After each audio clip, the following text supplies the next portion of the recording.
Nou is dit weer kompetisietyd. In ons kompetisie het ons meer as R190.000 se pryse om weg te gee. Hierdie week gee ons 'n geskenkbewys weg ter waarde van R2000 in PSG Effekte Trust van jou keuse, sowel as 'n Samsung Galaxy S4 slimfoon van ongeveer R8500.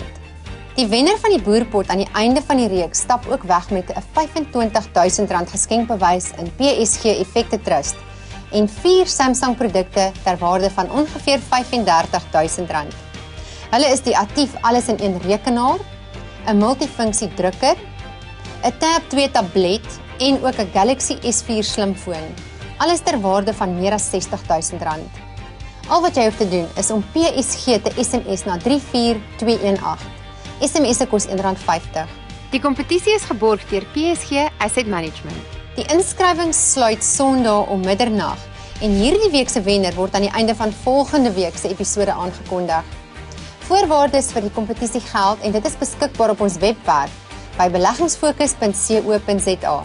Moenie die kans misloop om deel te neem nie. Verlede week se wenner is Karen Ferreira van Patensie in die Ooskaap.